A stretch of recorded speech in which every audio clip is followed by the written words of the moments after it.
Hey everyone, happy Saturday. Welcome to Get Ready With Me and Talk About Stuff. My name is Stephanie. I am your host, your storyteller, your makeup artist, amateur makeup artist, I should say. Welcome to the show. If you've not tuned in before, this show is about me telling you about stuff while I put on my makeup. The makeup is not really the point. It's just something for me to do while I'm talking.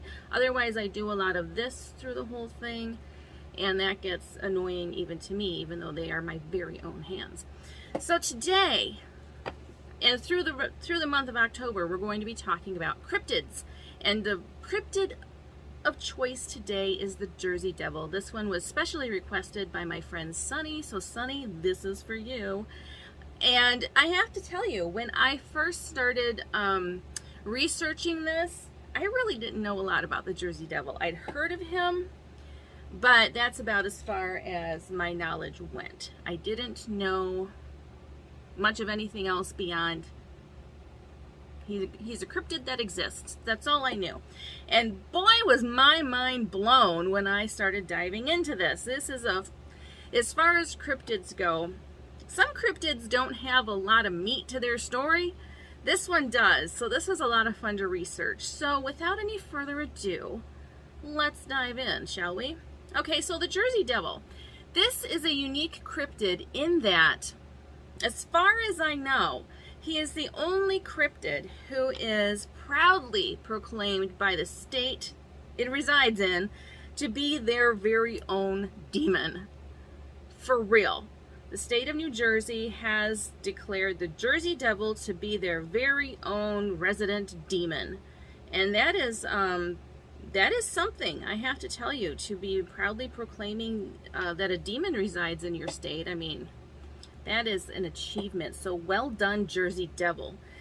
This cryptid is also unique in that it has an origin story that has a lot of specifics that let us know when this cryptid came to be. Not all cryptids have that. Most cryptids have a very vague origin story, and the origin story it varies so widely from person to person or region to region, depending on who you're talking to, that the origin story can be one of 10 different things. That's not really the case with the Jersey Devil, and we'll discuss that in a little bit. But he has a pretty consistent origin story, which makes him unique. We can actually pinpoint when in history the Jersey Devil came to be.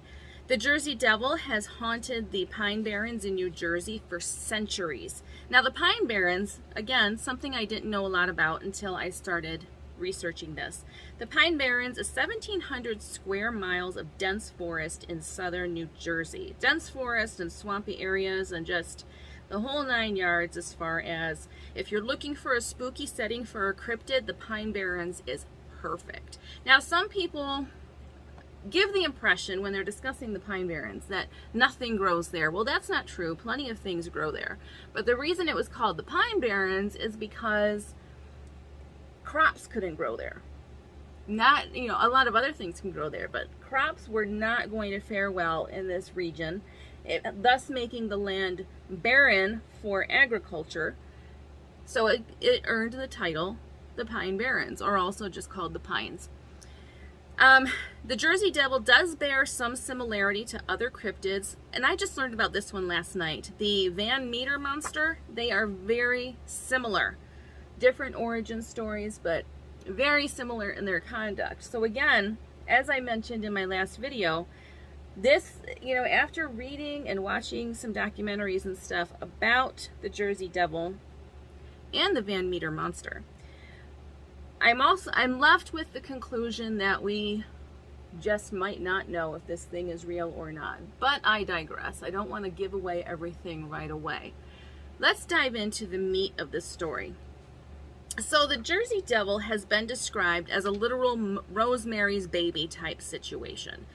So the Jersey Devil, his story begins with a woman known as Mother Leeds. Now Mother Leeds is said to have been is said by one of her living descendants to have been a healer in her community. And the reason this is believed about Mother Leeds is because she was well versed in the use of herbs and other homeopathic remedies. And back in that time, this would have been in the 1700s, a woman who was well versed in the use of herbs and other natural medicines to treat various ailments. And anyone who, her descendant also said that she believes Mother Leeds practiced witchcraft, but not like Hollywood witchcraft, like a pagan religion. A woman who lived her life in that way would have probably been considered a witch at the time, and that would have been a very dangerous time for Mother Leeds. But Mother Leeds, nevertheless, apparently had, a thriving life, as far as we can tell. Well, I shouldn't say that. She had a thriving life in that she obviously had a family structure. It doesn't sound to me from what I read that she had any point where her life was in danger because of her practices. If I'm wrong about that, feel free to tell me that in the comments. But Mother Leeds, it is speculated, was a practicing, believed to have been a practicing witch, more likely a healer in her community who simply practiced pagan traditions. It is suspected she might have been someone of lower financial means, and the reason this is suspected is because when Mother Leeds found out that she was pregnant with her 13th child, who this pregnancy was not expected. She had 12 previous pregnancies. Apparently, those were planned as best as one could plan such things back then. But this 13th child was not. And when she learned of her pregnancy, she exclaimed, "Let it be the devil." So when her baby was born, he is said, now there are two stories regarding his birth. Some stories say that he was born a normal, healthy baby, and then as soon as the umbilical cord was cut, he grew to the size of a full-grown man, his skin turned green, he sprouted wings, and he flew away up the chimney. And then others have speculated that he was born a demon baby, and as soon as the umbilical cord was cut, this demon baby, with his little wings, his wings unfolded, he flew away and flew into the swamps and lived a life, has lived ever since as the creature that was first known as the Leeds Monster, but which is now known as the Jersey Devil. Now, the interesting thing about this 13th pregnancy, the number 13, it has long, people have long held suspicions about the number 13. So that right there is going to lend itself to creating all kinds of myths around this baby. Especially after Mother Leeds exclaimed, "Let it be the devil." And that's fairly well documented. I mean, as much as something that happened, in 1735 can be, it's fairly well documented that she did say this. And of course, calling down these, words have power. And it was believed that she called down a curse on her baby. So when her baby was born, it was a demon. But the interesting thing, as I started to say, is that Mother Leeds had 12 healthy pregnancies before this child. And this was a healthy pregnancy by all accounts, up until she gave birth to a demon baby, but that's a different story.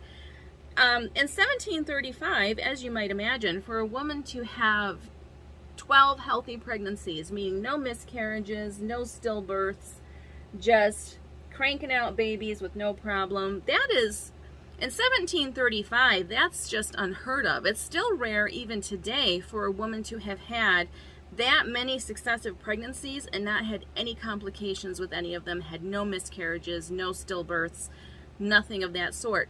But in 1735, for that to happen, it was, it would be easy for someone observing that, especially someone who had deeply held religious beliefs, to look at that and suspect there had to be something supernatural at work, because it was impossible for a woman to have that many pregnancies and not have any problems. I mean, even today, women unfortunately still miscarry a lot. They still have, there are still stillbirths. It's still a thing, but much more so back then. So again, this lent some credibility to the idea that this baby that she had was not of this world, that there was something else happening here. Now, ever since then, so this happened in 1735, that's when this child was born, and ever since then, there have been a multitude of sightings and encounters with this first Leeds monster, now known as the Jersey Devil.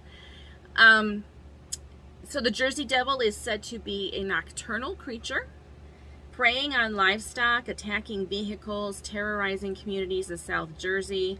Eyewitness accounts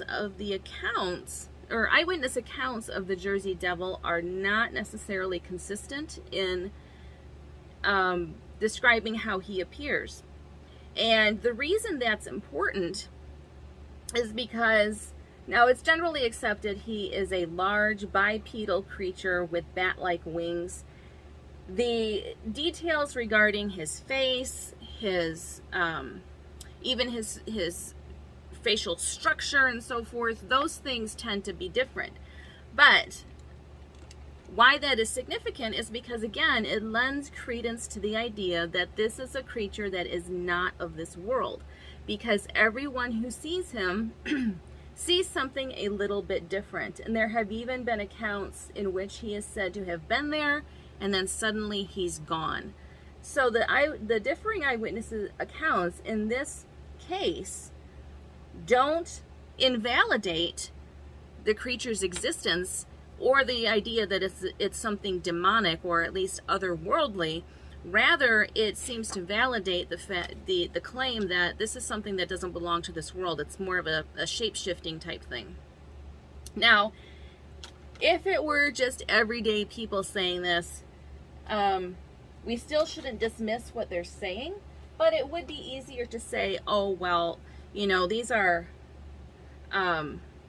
people with lesser education, these are people we can't really trust, etc., etc. I mean, we all know how people will look for excuses to invalidate someone's story, right? We've all seen it play out in various ways. In the case of the Jersey Devil, there are people who have really literally put their careers on the line to say, this is real, I saw it, and I want to go on record saying I saw it. There are police officers, and we could argue all day long about how credible police officers are. But for the sake of this story, let's say they're pretty credible. Maybe not about everything, but maybe about Jersey Devils, possibly. I don't know. There are businessmen who have said so. There are clergy. There are government officials. And many other people who have all gone on record saying they have had either an eyewitness account and or an encounter of some kind or other with the Jersey Devil. And again, this is something unique about the Jersey Devil. For someone to go on record and say emphatically that not only do they believe in a cryptid, but that they have seen it and they have had an encounter with it and they're willing to stake their career on this, that is something that is rather unique. A lot of times, people who are of higher status or higher visibility, I should say, are not going to be willing to be looked at as someone who would make a claim that, knowing that many people are going to find it ridiculous. That is not a risk a lot of people would be willing to take for something that, isn't necessarily real. But the fact that so many people have, again, lends credibility to the idea that this creature is very, very real. In 1909, in fact, over 1,000 people in the course of a week claimed to have seen the creature that would come to be known as the Jersey Devil. Back then it was still, I believe, called the Leeds Monster.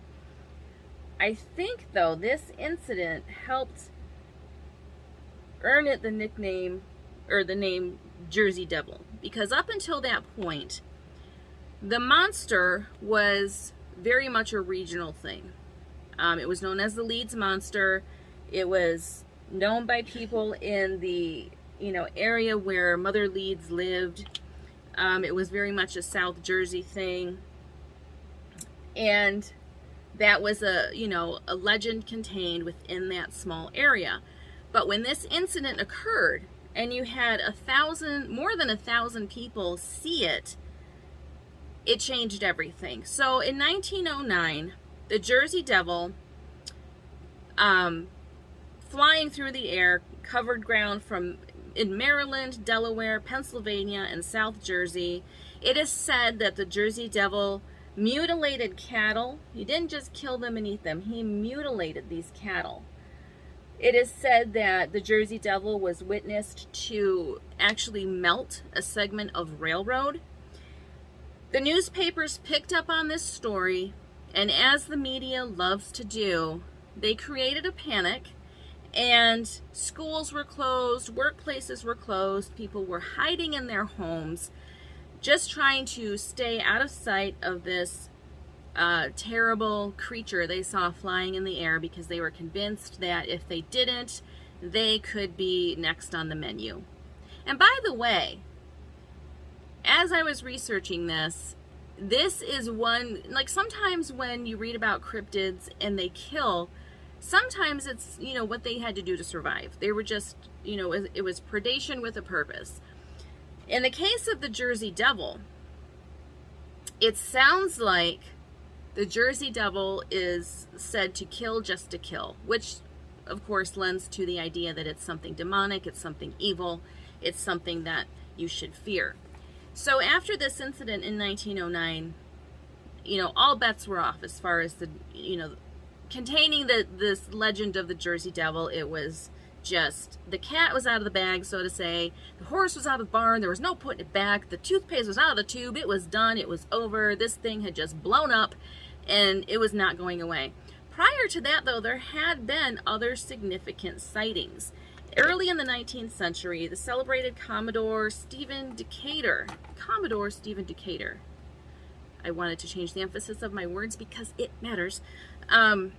He visited the Hanover Mill to inspect cannonballs that were being forged there. And while he was there, he also went to the firing range. And lo and behold, he sees this large creature flying through the air in his direction, and he fires at it. I believe this was the story where a cannonball was literally fired at this creature.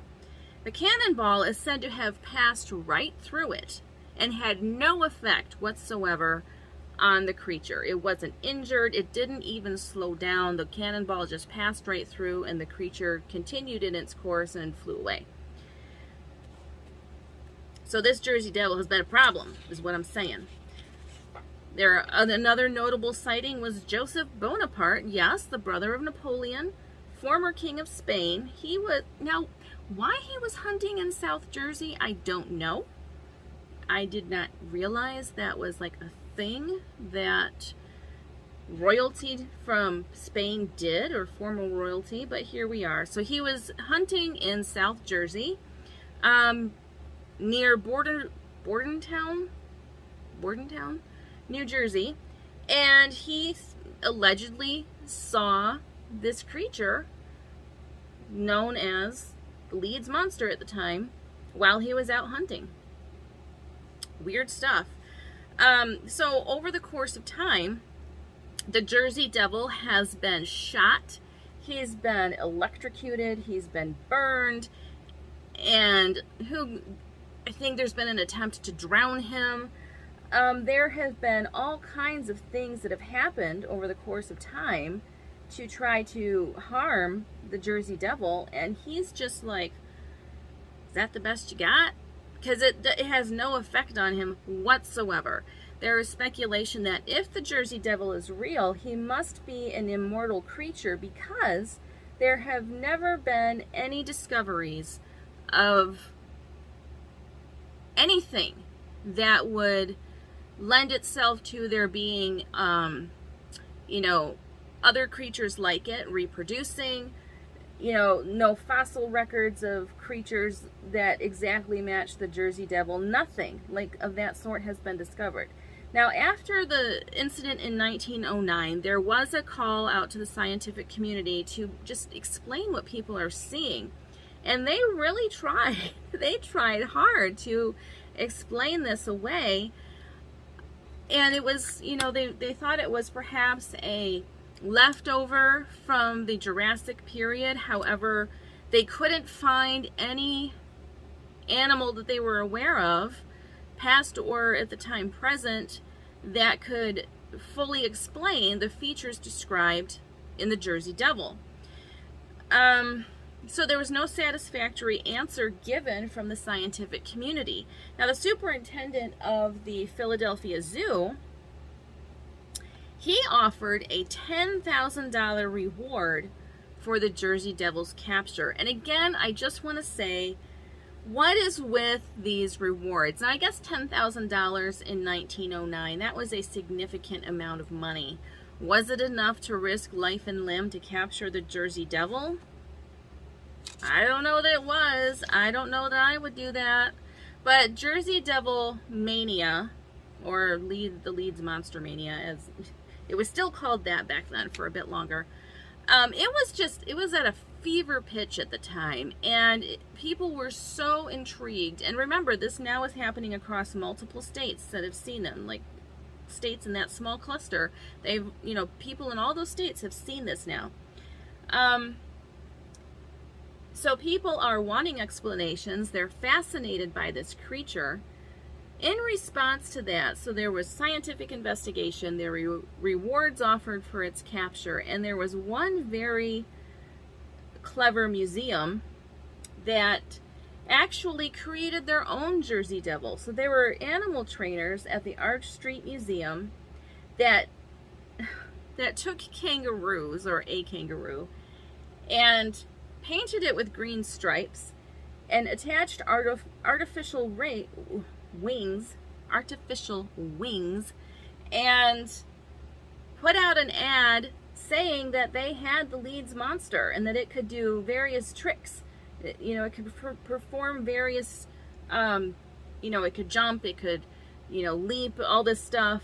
Obviously, it's, you know, it's a kangaroo. Of course it can do that. And people, you know, people could pay an admission price and get in and see the Leeds monster. Very interesting. And I think, you know, in that regard, the Jersey Devil is much like other cryptids.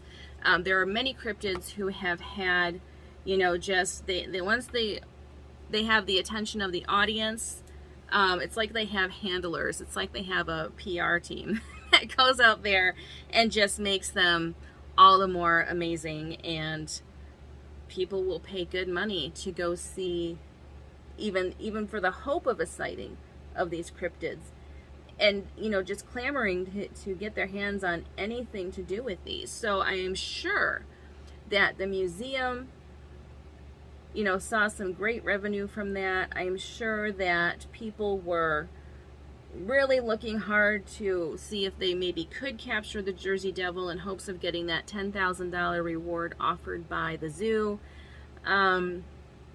That's kind of what seems to happen. The idea gets out there, people fall in love with the mystery of it and the terror of it, and they just run with it. I'm not really sure what I'm doing with my eyes here, so that's kind of why I'm stalling for time a little bit, because I really don't know. So multiple theories have been put out there regarding what the Jersey Devil might be. Now, as we discussed a moment ago, there was the speculation that the Jersey Devil was merely a leftover from the Jurassic period. That, I think, has been pretty soundly disproven, because there is no animal from that time that really very well matches the description of the Jersey Devil. And as I said, the description of the Jersey Devil changes. Some have seen, it's always typically, like I said, a bipedal creature that has bat-like wings, very large. That's pretty consistent. Some have seen a creature that has the face of a dog and the head of a horse, or vice versa. Some have seen a creature that, you know, could arguably be a sand crane. In fact, that was another explanation that was offered for what people were seeing. But again, there are reasons why these things are dismissed. So a sand crane does not, I mean, they are large birds and they do get ferocious when they're cornered, but there are certain features that, as I said, are consistent with the Jersey Devil that are not consistent with a sand crane. Primarily the predation. Sand cranes, as far as I know, are not known to mutilate livestock. They are not known to go after vehicles driving down the street at night. The Jersey Devil has done all of that. As far as I know, sand cranes are not known to, you know, stalk people in the community just for the heck of it. You know, which is kind of something that the Jersey Devil seems to really enjoy.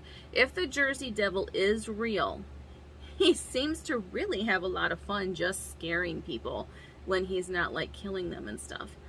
That seems to be kind of how he gets his kicks. I'm bored tonight. What am I going to do? I'm going to go terrorize the people of South Jersey just because I can. That seems to kind of be his attitude. So we have all these sightings. We have Jersey Devil mania happening. We have people outside of Jersey who are now very well aware of the existence of this creature. So what happens next? Well, in 1939, that is when the Jersey Devil was said to be officially declared the official state demon of New Jersey. And again, that is a thing, man. I mean, for a state to like proudly proclaim you their very own demon, that is an accomplishment. And ever since that time, oh, I do want to read this. So at the time, the twice Governor Walter Edge said, "When I was a boy, I was never threatened with the boogeyman. We were threatened with the Jersey Devil morning, noon, and night." So this devil went from being a thing of just abject horror, you know, people were terrified of it, to being something that was just so darn lovable, they decided to make it their own state demon. And now, you know, the Jersey Devil is the mascot for a hockey team, the Jersey Devils. You know, he has been in movies, he has been in TV shows. There is even, you know, it's also said that the further north you go, you know, you're moving north, you're moving away from the Pine Barrens, away from his lair, his hunting ground, the more, you know, the more docile the Jersey Devil becomes. The people who live north of the Pine Barrens have a much more, maybe affectionate view. I don't know if affectionate is the right word, but certainly a more forgiving perspective on the Jersey Devil than people in the Pine Barrens who grew up hearing about this monster, or people living near the Pine Barrens who grew up hearing about this monster that lurks in the woods and you should just stay out of the woods so the Jersey Devil doesn't get you. I guess if you didn't grow up hearing that stuff, you're probably going to have a much more forgiving perspective on the Jersey Devil than if you were to grow up hearing about it every day and how it really desperately wants to kill you, and it will do exactly that if you go into the woods.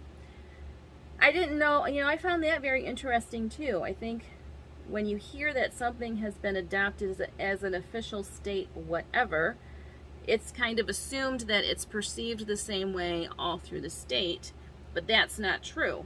You know, in the case of the Jersey Devil, that is definitely not true. The further away you get from the Pine Barrens in the state of New Jersey, the better people feel about the Jersey Devil, which I guess is why they could make this mascot for the hockey team that is, you know,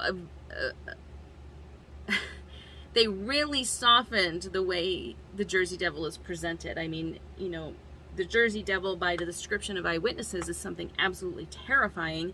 And the Jersey Devil mascot, you know, he's got the red face and the horns and stuff, but he's just, it's silly. It's just silliness. So, you know, the way the Jersey Devil is perceived has changed a lot. Now, there are still sightings. There are still people who are terrified of it. There are people who believe the Jersey Devil is real and who grew up hearing the stories to this day about how he lives in the Pine Barrens and you just stay out of there because it's not safe, and if you go in there you are definitely running the risk of the Jersey Devil making, you know, if not a meal out of you, at least having some fun with you before it finally kills you. I'm going to go finish this up because I don't know exactly what I'm doing with my eyes yet, and I don't want to just keep rambling at you, and I will come back with a completed look and we'll wrap up the story. So I hope you'll stay with me. I'll be right back.